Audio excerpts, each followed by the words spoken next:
अल्लाह करीम ने सूरह ज़ुमर की आयत नंबर 53 में इरशाद फरमाया, कुल या इबादियल्लज़ीना असरफू अला अनफुसिहिम।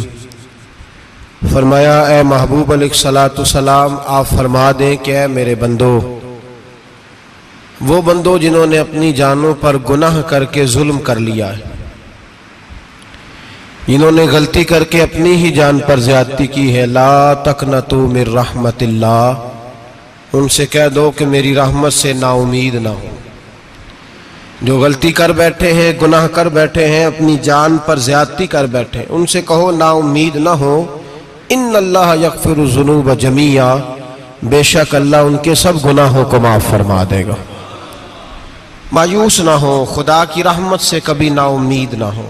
उसूल दीन का ये मसला याद रखें कि अल्लाह तबारक व तआला से डरना भी ज़रूरी है और खुदा की रहमत की उम्मीद रखना भी दीन में वाजिब है, वाजिबाते दीन का हिस्सा है, ज़रूरी अमल है अल्लाह की रहमत की उम्मीद रखना। और ये भी याद रखें कि जो ये कहे कि अब मुझे खुदा की रहमत नहीं पहुंचेगी, वो दायरे इस्लाम से ही खारिज हो जाएगा। मुसलमान को कहा गया है कि वो कभी मायूस वक्त ना गुजारे, किसी जगह भी अपनी उम्मीद को टूटता हुआ ना पाए, हमेशा तरोताज़ा रहे, हमेशा उसका जहन महकते फूल की तरह रहे, हमेशा वो ये सोचे कि मेरा रब मेरे लिए हर दरवाज़ा एक करम खोल देगा और मेरा रब मेरे ऊपर ख़ास ही नजर करम फरमाएगा। हमेशा हमेशा ये याद रखें। मेरे अजीज दोस्तों, रहमत इलाही अल्लाह तबारक व तआला अपने बंदे पर ख़ास रहमत करने वाला है। मेरे हबीब करीम सैयद आलम सल्लल्लाहु अलैहि वसल्लम ने फरमाया, अल्लाह करीम ने बंदे को, मखलूक को पैदा करने से पहले जो तहरीर सबसे पहले लिखी थी ना, अल्लाह ने अपने पास जो जुमले सबसे पहले लिखे थे बंदे बनाने से भी पहले, वो फिक्र ये थे कि इन्ना रहमती सबकत अला गज़बी। रब करीम ने लिखा था, बेशक मेरी रहमत ज्यादा है, मेरा गजब ज्यादा नहीं है। उसने लिखा था कि मेरी रहमत हमेशा मेरे गजब पर गालिब रहेगी। गलबा रहमत का है। हमारा मामला यह है कि हम रहमत इलाही के उम्मीदवार ही नहीं होते। माअज़ल्लाह, बंदों से उम्मीदें लगाते हैं, दुनियादारी की तरफ देखते हैं, या अपनी अकल पर, अपनी जहानत पर, अपने बाजू की कुव्वत पर भरोसा करते हैं। अगर हमारी तवज्जो अल्लाह की रहमत की तरफ हो जाए तो मेरे नबी पाक ने फरमाया, तो रब के बारे में जैसा गुमान करेगा अल्लाह भी तेरे लिए वैसा ही बन जाएगा। अल्लाह वैसा बन के तुझे नवाजेगा। अगर तेरा ये ज़हन बन जाए ना कि जो अल्लाह मुझे देगा वो मुझे ही देगा, तो अल्लाह तबारक व तआला सबसे बढ़कर तुझे ही अता फरमाएगा। लेकिन उम्मीद रब करी और उम्मीद रहमत की, उसके करम की, उसकी अता की। हाँ, एक पहलू जरूर सोच के रखना चाहिए इस मौजू पर। सारी दुनिया निकम्मा कह दे तो बेटा माँ बाप के नजदीक निकम्मा नहीं होता। बाप बेचारा एक गलती बच्चा करता है तो वो जाता है, दूसरी करता है तो जाता है, तीसरी जगह भी उसके हिस्से की माफी मांगने जाता है, बड़ा कुछ करता है। फिर एक वक्त आ ही जाता है कि जब बाप मजबूर हो के अखबार पे इश्तिहार देता है कि मैंने इसे आग कर दिया है, अब मैं इसके स्याह सफेद का मालिक। क्या ख्याल है आपका? पहली गलती पे अब्बा जी ऐसे कर देते हैं जी, दूसरी पे करते होंगे। कब करते हैं? जब बोले जब हद हो जाती है। और एक दो इश्तिहार नहीं होते। आप सवेरे अखबार खोलें, अखबार के अंदर के सफात का मुताला करें तो शायद दर्जनों इश्तिहार होते हैं आंकनामे के। भाई किस बाप का दिल करता है कि वो बेटा जिसके लिए उसकी उम्मीद है कि कल मेरे बुढ़ापे का सहारा बनेगा, वो लिख के दे दे कि मेरा रिश्ता ही कोई नहीं बेटे के साथ? किसका दिल करता है? और फिर यहां तक नहीं होता, बल्कि आप कानून जानने वाले लोगों से कभी पूछें, वो आंकनामा लोग अदालतों में जमा कराते हैं। कहते हैं जी मैंने तो अखबार में निकाल दिया, मेरा इसके साथ कोई ताल्लुक। अम्मा कहती है मेरा कोई रिश्ता नहीं। क्यों? कब होता है ऐसे?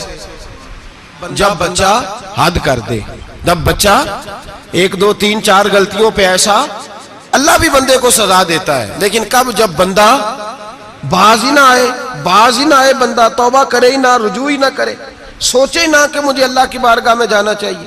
हम लोग अपना एक ज़हन बना के जिंदगी गुजारते हैं, एक ज़हन बना के, बल्कि लोग गुनाहों के नाम बदल बदल के वक्त गुजारते हैं। हम अपने नफ्स का बुत बना के सारा वक्त उसी की पूजा पे माज़अल्लाह लगा देते हैं।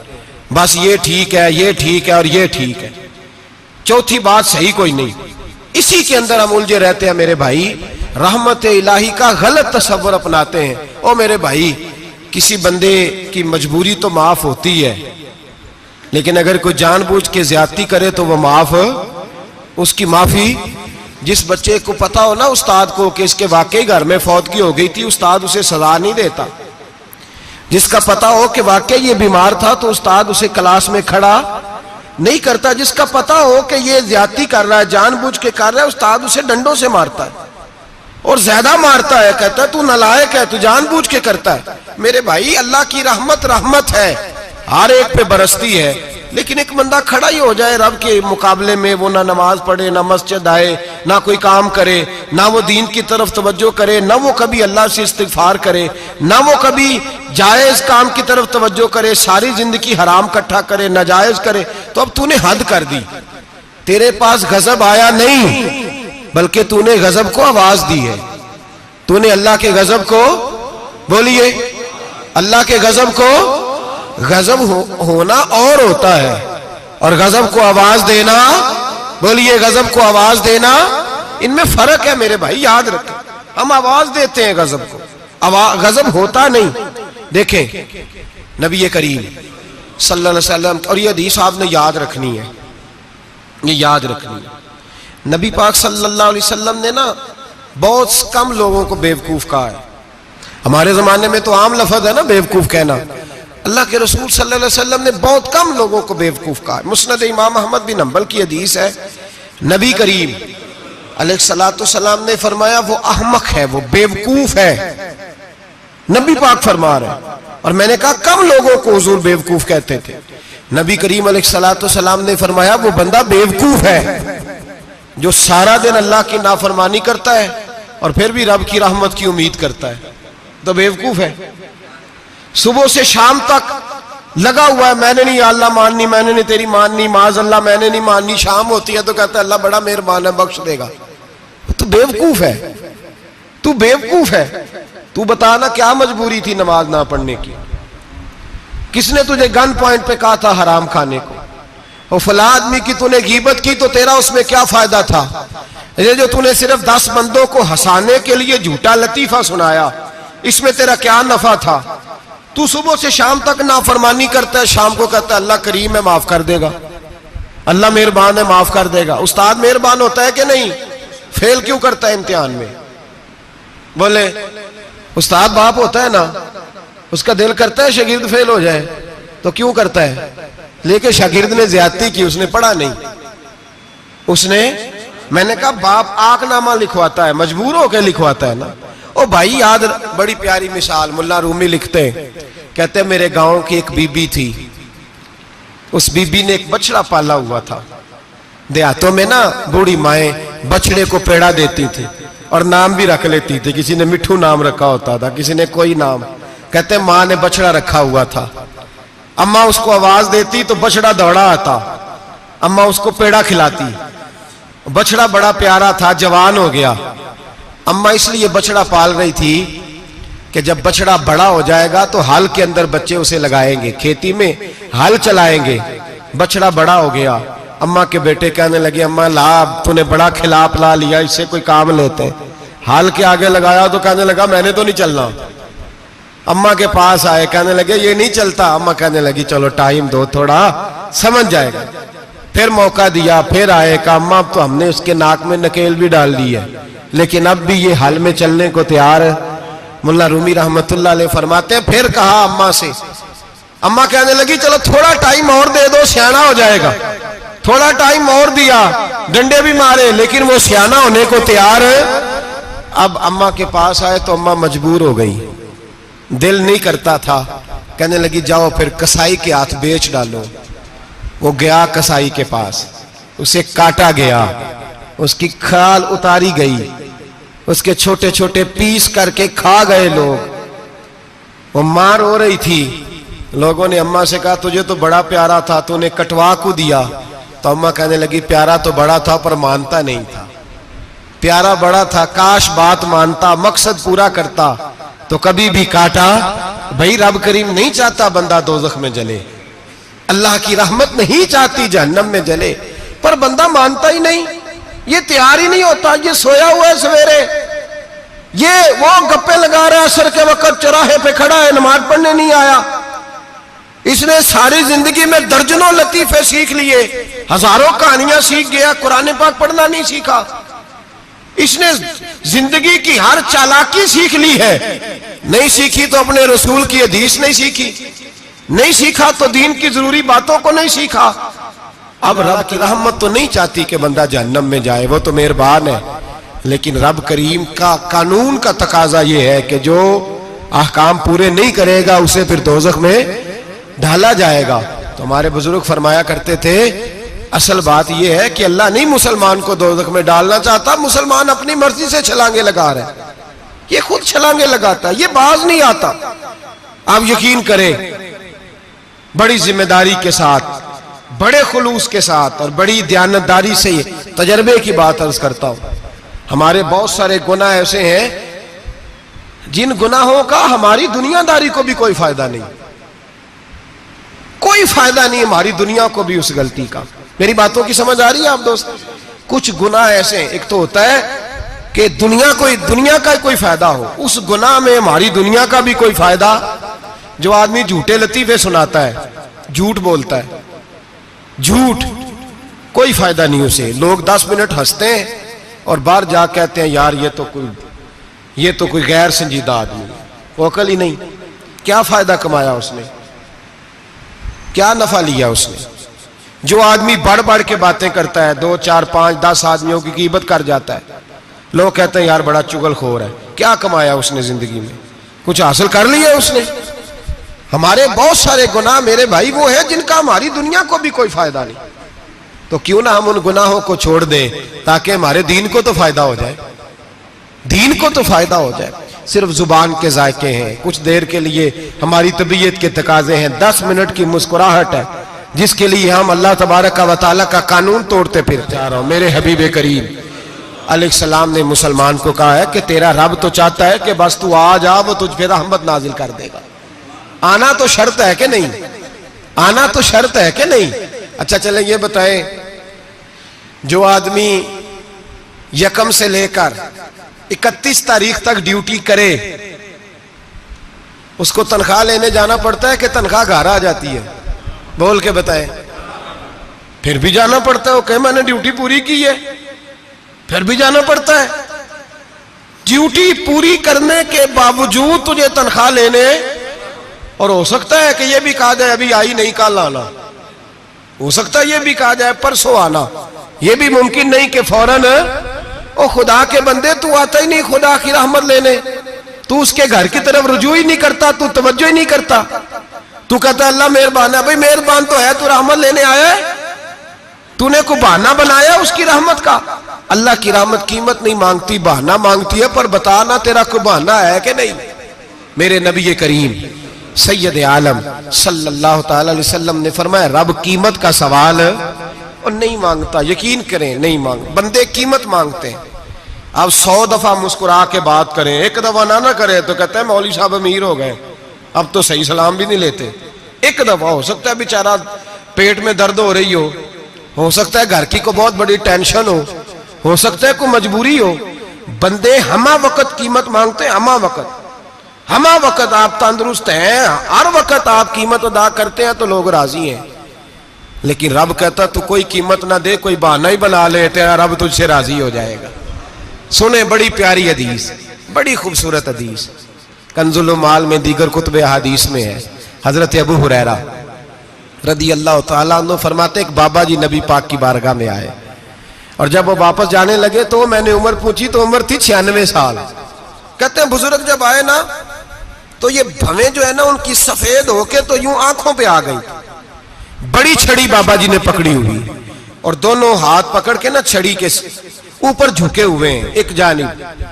कुर्बान जाऊं कहते हैं जब वो बुजुर्ग मस्जिद में दाखिल हुए तो मेरे रसूल ने खड़े होकर इस्तकबाल फरमाया, खड़े हो। और नबी करीम सल्लल्लाहु अलैहि वसल्लम ने आगे बढ़ के बाबा जी को बाजू से पकड़ा और बिठाया। हुजूर बैठ गए। कहा बुजुर्गों कैसे आए हो?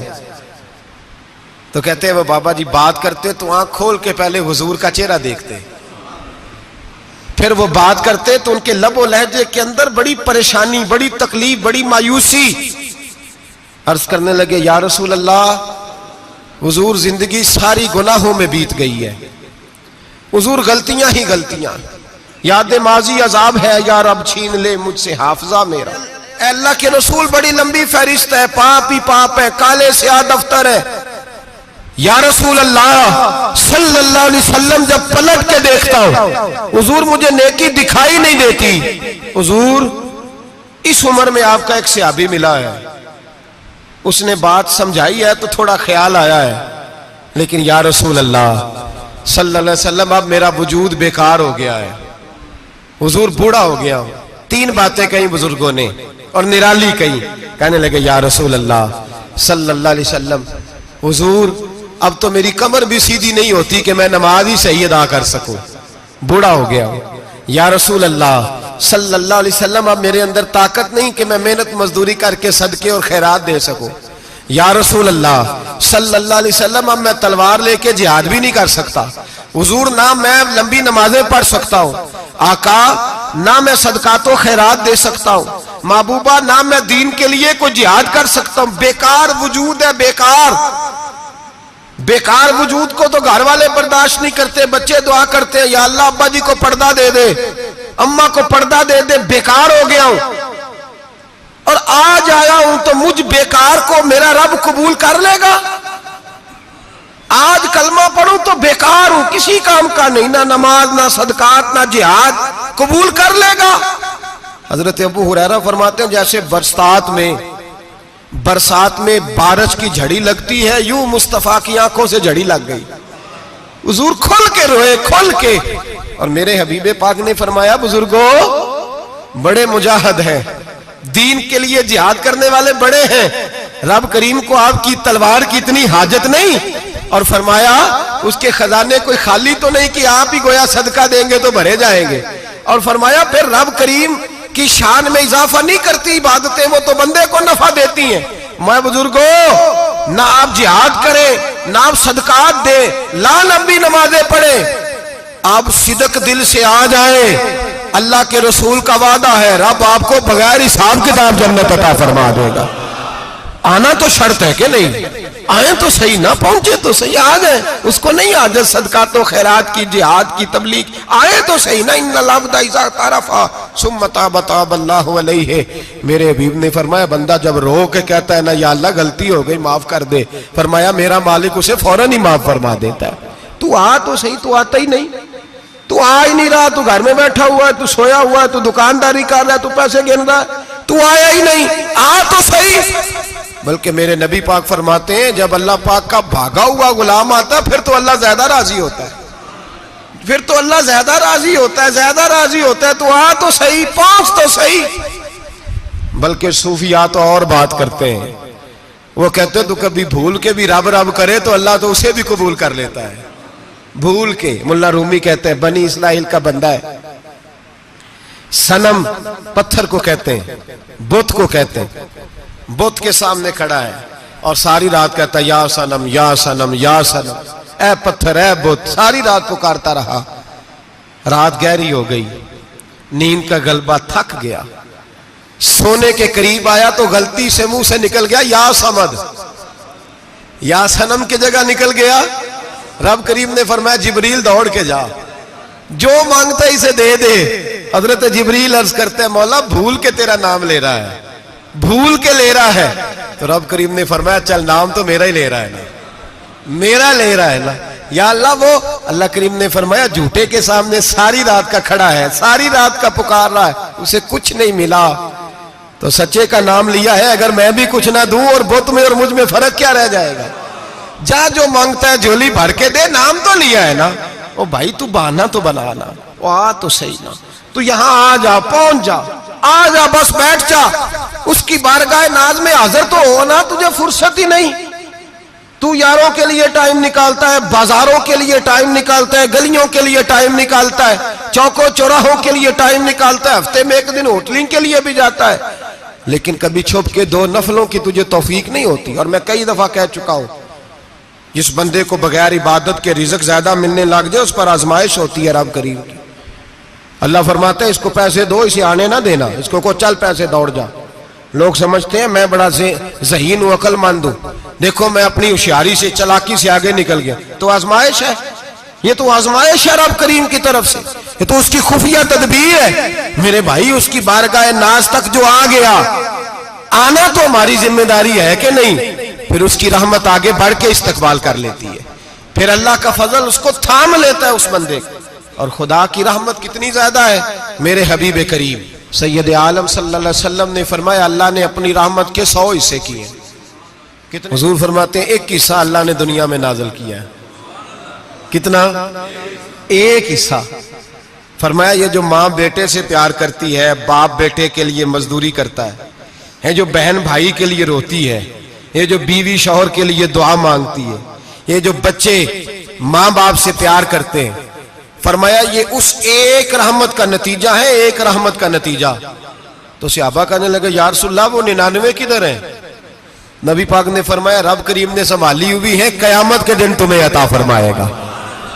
अभी तो एक नाज़िल की है, अभी अल्लाह ने। एक बुजुर्ग थे, हमें तफसीर पढ़ाया करते थे, तफसीर के उस्ताद थे।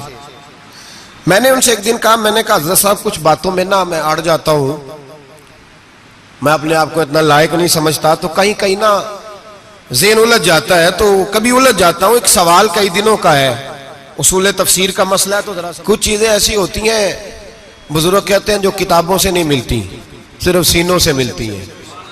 कोरस तो फकत लफ्ज ही सिखाते हैं, ये आदमी है जो आदमी बनाते हैं। मैंने कहा साहब ये समझ नहीं आई कि यहां भी साहब वहां भी साहब। कहने लगे जी किस तरह? मैंने कहा जी यहाँ कब्र में भी सवालों के जवाब और फिर क़यामत में भी। मुझे कहने लगे जाओ इमाम राजी की तफसीर उठा के लाओ। मैंने तफसीर उनके सामने ला के रखी, तो कहने लगे ये सैयदना यूसुफ अलैहिस्सलाम का वाक़या जरा देखो तफसीर यूसुफ में, उसमें एक अजीब बात लिखी है। हजरत यूसुफ अलैहिस्सलाम के ज़माने में कहत हो गया, तो जनाब यूसुफ अलैहिस्सलाम ने, क्योंकि आप अल्लाह के नबी से पहले से जान गए कहत होगा, तो हजरत यूसुफ ने गंदम पहले स्टॉक कर ली थी बहुत ज्यादा। बाकी इलाकों में जब कहत पड़ा ना, अब सब लोगों ने मिस्र की तरफ रुझान किया गंदम लेने के लिए। तो हजरत यूसुफ अलैहिस्सलाम ने ना शहर के दरवाजे पर बंदे खड़े कर दिए। फरमाया जो बंदा आए ना उससे 2 सवाल पूछना, जो आएंगे लोग गंदम खरीदने, जो आए 2 सवाल पूछना। एक पूछना कहां से आया है और एक पूछना लेके क्या आया है। एक पूछना, समझ आ रही है बात की, और दूसरा पूछना कि लेके सोना लेके आया है, चांदी गंदम खरीदनी है तो क्या चीज लेके आया है, कि नगद पैसे लाया है, ये पूछ लेना। जो आए 2 बातें पूछना, एक पूछना कहां से आया है और दूसरा पूछना क्या। एक रवायत में 3 सवाल भी हैं, लेकिन फरमाया पूछना 2 सवाल जरूर। इंतजार था ना भाइयों का, किनान से आने वालों का। फरमाने लगे सबसे 2 सवाल पूछना, जब किनान वाले आए ना उनसे सिर्फ इतना पूछ लेना कि वो कहां से आए हैं। अगर पूछे ना किनान से आए हैं तो फिर ये ना पूछना क्या लेके आए हैं, फिर मैं जेबे खुद टटोल लूंगा वो क्या लेके आए। बाकियों से 2 सवाल। जब मेरे भाई आए ना, भाई भाइयां दे वैरी हुंदे ते भाई भाइयां दियां बावां, जब मेरे भाई आए तो उनसे ये नहीं पूछना कि वो क्या, बस ये पूछना कि कहां से, इतनी बात पूछना, बाकी मैं पूछ लूंगा। आप फरमाने लगे रब भी फरिश्तों से कहता है तुम कब्र में ना मेरे बंदों से ज्यादा सवाल ना करना, बस ये पूछ लेना मुझे मानते हैं, मेरे नबी को मानते हैं। कब्र में तुम इतने सवाल पूछ लेना, बाकी लेके क्या है वो मैं खुद ही पूछ लूंगा। फरिश्तों के सामने रब करीम अपने बंदे को बेआबरू करना, बस तू ये बता दे अल्लाह रसूल को मानता है कि नहीं, बाकी जो तेरा हिसाब किताब है ना, अल्लाह फरमाते हैं मैं क़यामत में कर लूंगा, मैं पूछ लूंगा इसका क्या इलाज करना है, बस तुम इतना बता दो मुझे मानते हो, मेरे रसूल को, मेरे भाई, मेरे नबी करीम अलैहिस्सलाम फरमाते हैं जो बंदा तौबा करने वाला था, अल्लाह की बारगाह में आने वाला था, बार बार तौबा करता था, एहसास रहता था, उसे एहसास था, आया करता था, फिर भी गलतियां हो गई। कयामत के दिन रब करीम अपने फजल की चादर उस पर डालेगा, फजल की चादर डालेगा, और रब करीम उससे पूछेगा ये गुनाह किया था? और नबी पाक फरमाते हैं उसने बड़े भी गुनाह किए, अल्लाह छोटे छोटे गुनाहों के बारे में पूछेगा। ये गलती की थी, ये गुनाह, बंदा डर रहा है, वो कह रहा है पता नहीं सजा क्या मिलेगी, क्योंकि दुनिया में भी डरता रहा, यहां भी डर रहा है। शर्त यह है कि एहसास वाला हो, आता रहो, फिर भी गलतियां हो गई, ख्याल करता था, मेहनत करता था, नेक होने की जद्दोजहद करता था, कोताहियां रह गई। ये गुनाह किया था, या अल्लाह भूल गया था, ये गुनाह किया, अल्लाह मुझसे गलती हो गई, यहां भी किया था, या अल्लाह गलती हो गई। नबी पाक सल्लल्लाहु अलैहि वसल्लम फरमाते छोटे छोटे गुनाह अल्लाह दिखा रहा है और उससे कह रहा है ये किया था, ये किया था, मानता जा रहा है। रब करीम फरमाता है पता है मैं तेरे साथ क्या करने वाला हूं? टांगे कांप गई, या अल्लाह पता नहीं। फरमाया मैं तुझे इन गुनाहों के बदले नेकियां देने लगा हूं, इन गुनाहों के बदले नेकियां। नबी पाक फरमाते फटाफट ही बोल पड़ा, कहने लगा या अल्लाह मैंने तो बड़े बड़े गुनाह भी किए, अगर तूने गुनाहों के बदले नेकियां दे दिया तो मेरे तो बड़े बड़े पाप भी हैं, वो दूसरे किधर है? तो मेरे हबीबे करीम अलैहिस्सलातु सलाम फरमाते रब मुस्कुराएगा जो रब की शान के लायक है। अल्लाह फरमाएगा तेरे दिल में एहसास था, तू आया करता था, तू तौबा करता था, तू मेरी बारगाह नाज में आता था, पता तेरे ऊपर चादर क्यों डाली है? या अल्लाह नहीं, फरमाया मैं तुझे अपनी रहमत की चादर में छुपा के जन्नत में दाखिल करना चाहता हूं। मेरे भाई तू आ तो सही, तू पहुंच तो सही। खुदारा ये जो जितनी दुनियादारी है ना, ये तो आप हर वक्त करेंगे तो राजी होंगे लोग, हर वक्त। और ये जो हमने प्लानिंग की हुई है ना कि मैं फलाना काम करके सियाना हो जाऊंगा, तो इतनी मोहलत नहीं दी अल्लाह पाक ने। वो कहता फौरन आ, अपनी मनसूबाबंदी बदलें, रहमत इलाही की जानिब तवज्जो करें, अपना ज़हन रब करीम के बारे में करम वाला बनाए और ये इरादा करें कि मैं उसकी बारगाह में आऊंगा तो वो मुझे अता करेगा। अपने बाजू पे भरोसा ना करे, अपनी अकल पे भरोसा ना करे, भरोसा जब भी करे खुदा की रहमत पे करे, उसके फजल पे करे, उसके करम पे करे, और ज़हन बनाए कि अल्लाह माफ करने वाला है। हमारे जिम्मे ये है कि हम अपने गुनाहों का एहसास पैदा करें, हमारी जिम्मेदारी ये है कि हम तौबा सच्ची और खरी करें, हमारी ड्यूटी ये है कि हम अल्लाह की बारगाह में सही मानों में हाजिरी दें। हम तौबा भी झूठी करते हैं, बल्कि अगर मैं कहूं कि मजाक करते हैं। शब बारात आने वाली है ना, किस दिन है? जुमेरात को शब बारात आएगी। कुछ लोग तो खैर वैसे डट जाते हैं, कहते हैं हम नहीं मानते, वो पक्के लगे हुए हैं, वो कहते हैं नहीं इबादत नहीं करनी चाहिए। मैंने कहा यार बस करो, छोड़ दो। अब अल्लाह की इबादत करने के लिए भी तुमसे सनद लेनी पड़ेगी कि मौलवी साहब इजाजत दे, नफल पढ़ लें, इजाजत लेनी पड़ेगी। और बंदे बड़े समझदार हैं, वो कोई सियासी बंदा दूसरी पार्टी का आ जाए तो उसे मुतमिन कर लेते हैं। कुछ बसरा दूसरी जमात का मसला पूछ ले, कहते मौलवी साहब पूछ के दसांगा। मोटी सी बात है, शबरात को क्या होता है? इबादत। क्या होता है? बोल के बताए। यही होता है ना, तो इसके लिए सर्टिफिकेट की जरूरत है जी। वल्लज़ीना यबीतूना लिरब्बिहिम सुज्जदन व क़यामा। अल्लाह फरमाते हैं मेरे बंदे सारी रात गुजार देते हैं या क़याम करते हुए या सजदा करते हुए। इसके लिए सर्टिफिकेट की जरूरत है। बड़ी जल्दी मसला पूछने आ जाते हैं लोग। हाँ, एक वो है जो मानते ही नहीं सिरे से, एक वो है जो बड़ा अजीब मानते हैं। वो कहते हैं शबरात है, छोटा गोश्त ही नहीं मिल रहा दुकान से। भाई शबरात गोश्त खाने का दिन है, हलवा खाने का दिन है शब बारात, मौज करने का दिहाड़ा आ गया शब बारात। शबरात आई है, पहले किलो गोश्त आता था, अब 2 किलो ले लो। ये कौन सा तरीका है शब बारात मनाने का? और फिर शब बारात मनाई जाएगी, मेराज शरीफ से पटाखे चल रहे हैं रोज शाम को, चलते हैं ना? नहीं, मैं क्या अरे मैनू गलती लगती, तुसी बोले नहीं ना। चलते हैं पटाखे। कौन बेचता है पटाखे? हिंदू, सिख, यहूदी। चलाता कौन है? किसने कहा चलाने को? इसमें कोई किसी फिरके का भी इख्तलाफ नहीं होता। डरना चाहिए अल्लाह पाक से। अल्लाह जहन्नम की आग ठंडी करता है, हम जलाते हैं शब रात को। रब फरमाता है ठंडी होगी, हम जला रहे हैं। बच्चे पटाखों के पैसे पड़ोसी से लेके आते हैं कि हमसे लेते हैं? हम मना क्यों नहीं करते? जूते ना पॉलिश करने पे तो थप्पड़ लगते हैं, तो पटाखे वाले बच्चे को नहीं पूछा जा सकता? बाप की जिम्मेदारी है। और मुहद्दिसीन ने मसला लिखा है, अगर बच्चा नाबालिग कोई गलती करता है तो उसका बाप जिम्मेदार है, जवाब दे उसकी जगह पर। इनको समझाएं, शबे बारात आएगी, फिर तौबा होगी, हर मस्जिद से रोने की आवाज आएगी, जोर जोर से लोग रोएंगे, तड़पेंगे, इज्तिमात होंगे, बड़े बड़े इज्तिमात होंगे, तौबा करेंगे लोग, करेंगे ना इंशाअल्लाह ताला, आएंगे ना लोग मस्जिदों में, फिर सवेरे झूठ बंद हो जाएगा ना, अगली सुबह मिलावट खत्म, कम तोलना खत्म। ये कैसी तौबा है? वो दुकानदार जो शबरात वाले दिन गलत सूजी फरोख्त कर रहा है, मिलावट वाली चीनी बेच रहा है, ताकि दवाइयों में धोखा देते हैं लोग, दवाइयों में धोखा देते हैं। एक डॉक्टर खुद मुझे कहने लगे, वो मेरे दोस्त हैं, हल्का फुल्का कोर्स किया हुआ है, कहते मेरे दोस्त हैं कई सारे लोग, तो एक ऐसा ही हमारे शोबे का आदमी था, तो अपने अब्बा जी को वो ड्रिप लगाने लगा, तो अब्बा जी कहने लगे, पुत्र मिन्नू असली ला दे तेरी मेहरबानी, मिन्नू असली ला दे तेरी मेहरबानी, लोखा अली ना ला दे। ये हाल हो गया है। दवा, मुझे बताएं वो कौम इखलाकी तौर पे कितनी गिर चुकी है जो दवाइयों में जहर बेचती है, दवाइयों में। और मैं इंशाल्लाह किसी मौके पर तफसील से इस पर गुफ्तगू करूंगा, बड़ी तफसील से। मैंने बहुत सी मालूमात इकट्ठी की हैं कि कितना जुल्म करते हैं ये लोग, लिखने वाले भी, लाने वाले भी, बेचने वाले भी, कितने बड़े मुजरम है, सेहत के साथ खेलते हैं।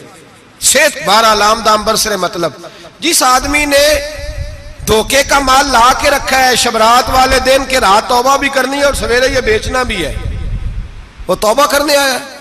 जिसने धोखे का माल ला के रखा है कि सवेरे बेचना है और रात तौबा भी करनी है, वो तौबा कर रहा है कि मजाक कर रहा है? तौबा मेरी तौबा, अस्तगफिरुल्लाह, या अल्लाह माफ कर दे, ऊंची ऊंची आवाज में रो रहा है, और सवेरे सारे चक्कर वही हैं। ये कैसी तौबा है? तौबा क्या है? मेरे नबी पाक अलैहिस्सलाम के गुलामों ने तौबा की तकसीम की। हजरत हसन बसरी से किसी ने पूछी तौबा क्या है, तो आपने फरमाया तौबा ये है कि जब तू तौबा कर ले तो फिर उस जगह नजर ना आना जहां खड़े होने से रब रसूल नाराज होते। और फरमाया तौबा ये है कि जब तूने तौबा कर ली फिर वहां से गैर हाजिर ना होना जहां हाजिरी का तुझे अल्लाह रसूल हुक्म देते हैं। ये तेरी तौबा है। और अगर तू ऐसा नहीं करता फिर तूने तौबा नहीं की, फिर तूने मजाक किया। मेरे भाई, रहमत इलाही आवाज देती है की तरफ रुजू करें, दौड़े और रहमत की उम्मीद रख के आएंगे। समझ लें कि अल्लाह पाक, मैं एक बात अक्सर करता हूं, नबुव्वत का दरवाजा बंद हुआ है। दाता गंज बख्श अली अजवेरी ने कहीं नहीं लिखा था कि मेरे बाद अली बिन उस्मान अजवेरी दूसरा नहीं आ सकता। हजरत मुजद्दद साहब कहीं नहीं लिख के गए कि दूसरा मुजद्दद अल्फसानी पैदा नहीं होगा। हजरत बाउल हक नक्शबंद बुखारी ने कहीं नहीं कहा कि मेरे जैसा वली नहीं हो सकता। बुजुर्गों ने कभी नहीं कहा। तू जदोजहद तो कर। इकबाल कहते हैं आज भी हो अगर इब्राहिम का ईमान पैदा, आग कर सकती है अंदाजे गुलिस्तां पैदा। तू प्रोग्राम तो बना, आगे की तरफ तो सफर कर। मेरे नबी करीम सैयद आलम सल्लल्लाहु अलैहि वसल्लम ने फरमाया तेरे आ जाने से तेरा रब राजी हो जाता है। जब तू आता है तो तेरा अल्लाह राजी हो जाता है। ये जो हमारी मुश्किलात होती है ना, जिनमें हम उलझे होते हैं, वो जो हमें जादू हो जाता है, तवीज कर देते हैं हमारे करीबी रिश्तेदार, वो तवीज नहीं होते, वो हमारे अमाल की सजा होती है। हमारे अमाल की सजा होती है। हम वो ढूंढते फिरते हैं कि बाबा मिल जाए, फूक मारे सही कर दे, हालांकि वो हमारे अमाल की सजा है। हमें अपनी तरबियत करनी चाहिए हमें। और वैसे भी दम दुरूद तवीज धागा, मैं अक्सर कहा करता हूँ, मैं कहता हूँ मैंने किसी किताब में नहीं पढ़ा कि कोई बंदा नबी पाक से यमन से दम कराने आया हो कि मैं हुजूर से दम कराने जा रहा हूँ, मिस्र से आया हो दम कराने, शाम से दम कराने आया हो। मेरे नबी पाक के पास जो भी आया करता था, नबी पाक का दीन सीखने आया करता था। दम दुरूद तो एक ज़िमनी चीज है, जिल्ली चीज है, हो गया तो ठीक है, वरना अल्लाह पाक अगर बीमारी में राजी है तो नबी पाक ने खुद बीमारी को सीने से नहीं लगा के रखा। खुद अल्लाह के महबूब सैयद आलम सल्लल्लाहु अलैहि वसल्लम का विसाल बीमारी के साथ हुआ। तो बीमारी तो मुरीदनी है मेरे नबी पाक की, वो तो कनीज है हुजूर के घर की। आम दाम बरसरे, मतलब खरी तौबा, सच्ची तौबा। और किस तरह की तौबा? मेरे नबी करीम अलैहिस्सलातु सलाम ने एक दिन सहाबा से पूछा, एक बात तो बताओ, बुखारी मुस्लिम की हदीस है, या रसूल अल्लाह पूछिए। नबी पाक सल्लल्लाहु अलैहि वसल्लम ने फरमाया अगर कोई आदमी सहरा में सफर कर रहा हो, बहुत बड़ा सहरा हो, ऊंट पर उसका सफर हो और उसने ऊंट पर खाने पीने का सामान बांधा हो, पैसे भी रखे हो, पानी भी रखा हो, थक गया सफर करता करता, दरख्त की एक टहनी के साथ ऊंट की नकेल बांधी और दरख्त के नीचे लेट गया आराम करने के लिए। अल्लाह के हबीब फरमाते अचानक उसकी आंख लग गई। जब जागा तो उसने देखा कि ऊंट तो गायब हो गया है। अब ना खाना है, ना पानी है, ना पैसे हैं, और सहरा बड़ा लंबा है, पैदल सफर भी नहीं कर सकता। थोड़ा सा ढूंढा, फिर मौत का इंतजार करने लगा। सोचने लगा मौत आएगी, अब मर जाऊंगा। अल्लाह के महबूब फरमाते हैं थोड़ी देर गुजरी, जब बिल्कुल मायूस हो गया था तो अचानक नजर पड़ी तो ऊंट उसका सामने खड़ा था। पे नबी पाक से अब्बा से पूछते हैं बताओ, उसकी कुल कायनात उजड़ गई थी, रास जाया हो गई थी, हर शय लुट गई थी, दोबारा उसे मिल गई है, बताओ उसे कितनी खुशी होगी। सहाबा कहने लगे या रसूल अल्लाह, नई जिंदगी मिल गई उस बंदे को, वो सारी दुनिया से ज्यादा राजी है। तो मेरे करीम रसूल सल्लल्लाहु अलैहि वसल्लम ने फरमाया रब करीम का नाफरमान बंदा जब उसकी बारगाह में आके तौबा करता है तो अल्लाह इससे भी ज्यादा राजी हो जाता है। नाफरमान जब आके कहता है या अल्लाह माफ कर दे, आइंदा नहीं करता, मैं, अल्लाह तो राजी हो जाता है। और हबीब पाक अलैहिस्सलाम फरमाते हैं वो इतना करीम है, जब बंदा अपने रब से सुलह कर लेता है, तौबा कर लेता है, तो अल्लाह जमीन को कहता तू भूल जा मेरे बंदे ने गुनाह किया ही नहीं। आसमान से कहता तू भूल जा मेरे बंदे ने गुनाह किया ही नहीं।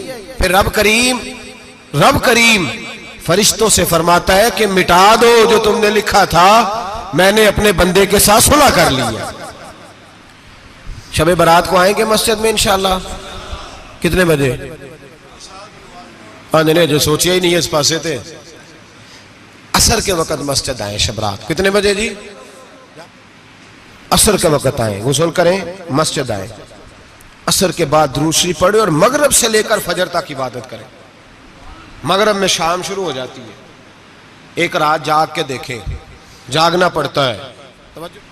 मरीज हो जाए तब भी जागना पड़ता है, दुख लग जाए तब भी वो जगा लेता है।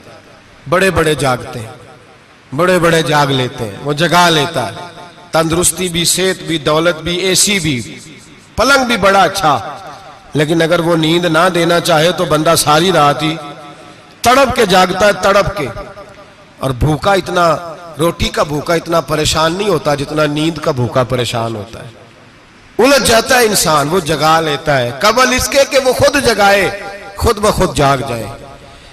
मगरिब से लेकर फजर तक नमाज पढ़ें, जिक्र करें, दुरूद पाक पढ़ें, महफिल में शिरकत करें। मेरे रसूल करीम अलैहिस्सलातु सलाम की प्यारी ज़ौजा उम्मुल मोमिनीन सैयदना आयशा सिद्दीका रदी अल्लाह ताला अन्हा कहती हैं हुजूर रमजान के अलावा सबसे ज्यादा रोजे शाबान में रखते थे, गोया प्रैक्टिस होती थी रमजान की।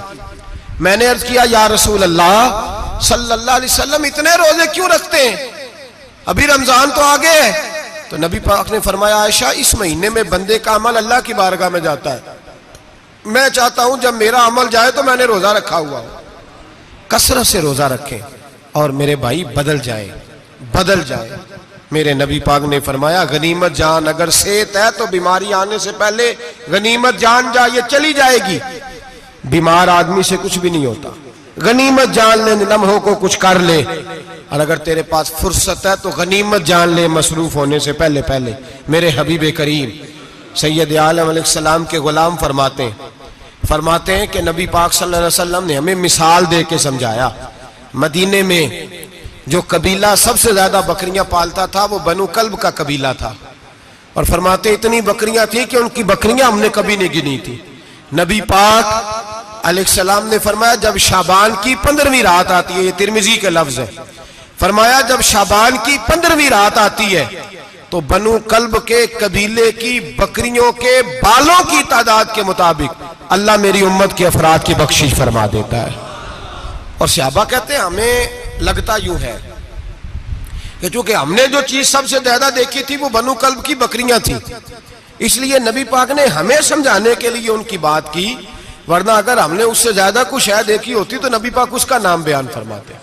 हमें समझाने के लिए फरमाया बनु कल्ब के कबीले की बकरियों के बालों की किसी एक बकरी के बाल भी बंदा गिन सकता। और हुजूर ने फरमाया जो सबसे ज्यादा बकरियां पालते उनकी तादाद के मुताबिक हजरत आयशा सिद्दीका रदी अल्लाह ताला अन्हा फरमाती है जन्नतुल बकी में हुजूर जाया करते, कब्रिस्तान में कब्रिस्तान के कोने में अल्लाह के रसूल को मैंने नमाज पढ़ते भी देखा 15वीं रात को, और फरमाती हैं हुजूर बकी वालों के लिए बख्शिश की दुआ भी करते, कब्रिस्तान भी जाएं शब बारात को, उनके लिए दुआ भी करें, और फिर मेरे भाई शब बारात को लिल्लाहियत के साथ आए, लौटने का प्रोग्राम बनाएं, उससे कबल कबल के रब करीम खुद जकड़ के ले आए, खुद ब खुद आए, उसके करम की तरफ तवज्जो करें, उसकी रहमत की तरफ तवज्जो करें। मेरे रसूल करीम सल्लल्लाहु अलैहि वसल्लम के पास एक देहाती आए, मौला अली शेर खुदा फरमाते मैं भी हाजिर था। कहते कभी कभी सादे बंदे आते थे पर बड़ी अजीब ही बात कर जाते थे। कहते एक देहाती आए, तामत बांधी हुई और सादा सा रुमाल कंधे पे रखा हुआ है, नबी पाक के पास आए और हुजूर से दिल लगी करने लगे, हुजूर से दिल लगी करने लगे, मीठी बातें कहने लगे। या रसूलल्लाह एक मसला पूछने आया हूं। फरमाया पूछो। अर्ज करते हैं हुजूर क़यामत में हिसाब कौन लेगा? क़यामत में अब किसको नहीं पता कौन हिसाब लेगा, दिल लगी की बात है ना, कौन लेगा? नबी पाक ने फरमाया अल्लाह हिसाब लेगा। तो कहते उसने ना और जुमला कहा तो हम उसकी बात पे हैरान हो गए, कहने लगे या रसूलल्लाह वाकई अल्लाह हिसाब लेगा? तो कहते नबी पाक मुस्कुराए, फरमाने लगे तुझे तेरी मार होए, मैं साची तो कह रहा हूं, तो किस तरह की बात कर रहा है, अल्लाह हिसाब लेगा। हजरत अली फरमाते उसने रुमाल उठाया कंधे पे रखा, कहने लगे या रसूल अल्लाह अगर रब हिसाब लेगा तो फिर उसने माफ ही कर देना है। ये कह के वो चला गया, ये लफ्ज कह के वो चला गया। तो हजरत मौला अली कहते मैंने हुजूर का चेहरा देखा तो गुलाब से भी ज्यादा खिला हुआ था, मैंने नबी पाक का चेहरा देखा तो चांद से भी ज्यादा रोशन था। मैंने कहा हुजूर ये क्या कह गया है? नबी पाक ने फरमाया बंदा बड़ा सादा था, बात बड़ी प्यारी कर गया है, बड़ी प्यारी कर गया है। हुजूर ने फरमाया अली रब करीम है, और करीम जब गालिब होता है तो करम ही फरमाया करता है, वो करम ही करता है, वो माफ ही करता है, वो माफ ही करता है। अल्लाह माफ करता है, पर मैंने कहा कोई माफी लेने आए ही ना, तो कोई माफी लेने। एक और बात भी आखिर में समझानी है आपको, वो भी समझ ले। हम जब किसी रिश्तेदार को राजी करने जाते हैं ना, नाराज हो, तो हमें पता चल जाता है कि ये वक्त पाने आया या राजी हो गया। दो किस्म के लोग होते हैं, कहते चलो बरादरी आ गई है मैं चलता हूं, पर किस तरह? टाइम पे टाइम आऊंगा, 200 दे के घर आ जाऊंगा। और जो राजी हो जाते हैं ना, वो 2 दिन पहले आते हैं, देगों का भी ख्याल करते हैं, मुलाकात करते हैं, वो कपड़े भी नहीं बदलते। फर्क होता है राजी होने में। बात की समझ आ रही है आप? हम तौबा करने आते हैं अल्लाह की बारगाह में, क्या हमें पता नहीं चलता कि हमने तौबा किया, रब राजी हुआ है कि नहीं हुआ? हमारा ईमानी रिश्ता तो है ना अपने रब से, रूह का ताल्लुक तो है ना, तो हमें अंदाजा होता है कि अल्लाह राजी हो गया कि नहीं। अंदाजा तो होना चाहिए ना हमें। ये बात कहने की नहीं, ये बात महसूस करने की है, इसको महसूस करें। हम जब अल्लाह की बारगाह में आए तो फिर हमें अंदाजा होना चाहिए कि मैंने मना लिया है कि नहीं मना सका, मैं उसको राजी करके उठ रहा हूं कि नहीं उठ रहा। अगर बगैर राजी किए उठे हो तो फिर फॉर्मेलिटी करने आए थे, फिर राजी करने नहीं आए थे। हजरत फुज़ैल इब्ने अय्याज़ रहमतुल्लाह ताला अलैह फरमाते एक दिन मैंने सर सजदे में रखा और मैंने कहा खुदाबंदा आज मुझे पता चलेगा कि तू मुझसे राजी है कि नाराज है, तो फिर ही मैं उठूंगा, फिर ही उठूंगा। आप फरमाते हैं मुझे चारों कोनों से आवाज आने लगी कि तेरा रब राजी हो गया है। और फरमाते हैं जिस जगह मैं सजदा कर रहा था वो जमीन भी बोलने लगे कि बस कर दे, अर्श का मालिक तुझसे राजी हो गया है। लेकिन शर्त यह है, हजरत हबीब अजमी रहमतुल्लाह अलैह फरमाते हैं मैं सूद का कारोबार करता था तौबा करने से पहले। कई दफा मैंने तौबा की थी, लेकिन मेरी उस तौबा के अंदर सदाकत नहीं होती थी। मेरा दिल भी गवाही देता था कि ये ना बहुत सारे बंदे कहते हैं आइंदा नहीं करता, वक़्त टपाते हैं। जिस तरह बंदों को धोखा देते हैं इस तरह माज़ अल्लाह तौबा भी इसी तरह की करते हैं, लेकिन बाद में दोबारा उसी डगर पे चल निकलते हैं जिस पे पहले होते हैं।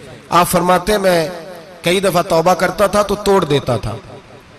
आज मैंने तौबा की, किस तरह की? सूद का मैं धंधा करता था तो मैं सूद के पैसे लाया, गोश्त पकने को दिया बीवी को, सूद के पैसों का दिया। मेरी बीवी ने हंडिया चढ़ाई, थोड़ी देर गुजरी तो वो सारा गोश्त खून बन गया। मेरी बीवी उठा के लाई, कहने लगी ले जा, ये जो तू गरीबों का खून नचोड़ के लाया था ना, ये खून बन गया, खुद भी पी और औलाद को भी पिलाओ। कहते मैंने सच्ची तौबा का फैसला किया, आज मैंने, पहले मैं सच्ची तौबा का इरादा नहीं कर, आज सच्ची तौबा का फैसला किया और मैं निकला। हजरत हसन बसरी के पास गया, उनकी बैत हुआ, तौबा की, उन्होंने मुझे अमाल बताए, खरी तौबा की।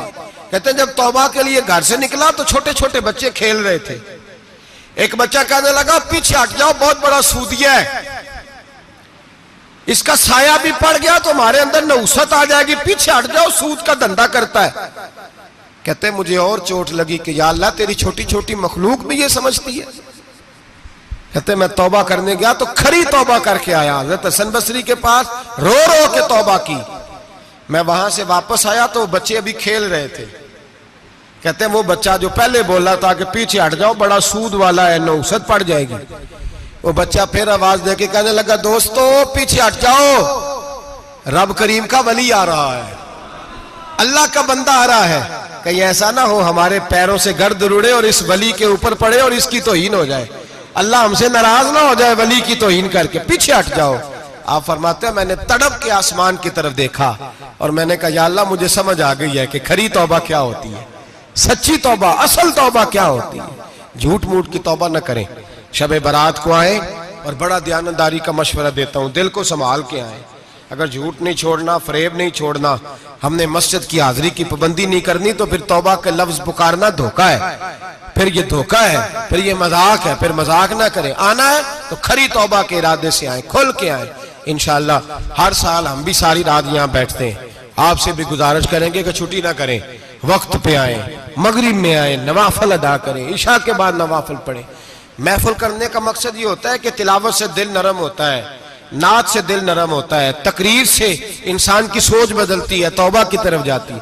ये सारे काम करके जब बंदा इस्तिगफार करता है, तौबा करता है तो उसके लिए आसान हो जाता है, ज़हन बन जाता है। इसलिए वाज भी होगा, जिक्र भी होगा, दुआ भी होगी। वक़्त को ज़ाया न करें, रमज़ान करीब आने वाला है। बुजुर्ग कहते हैं अगर शब बारात पे सच्ची तौबा कर लोगे तो फिर रमज़ान में जो नेकियां करोगे वो तुम्हारे पास स्टॉक बन जाएगा, वो तुम्हारे पास खजाना इकट्ठा हो जाएगा। तौबा अभी से कर लो, मामलात अभी से समेट लो, ताकि जब रमजान आए तो फिर नेकियां खजाना बन के जमा हो, हमेशा मिदहते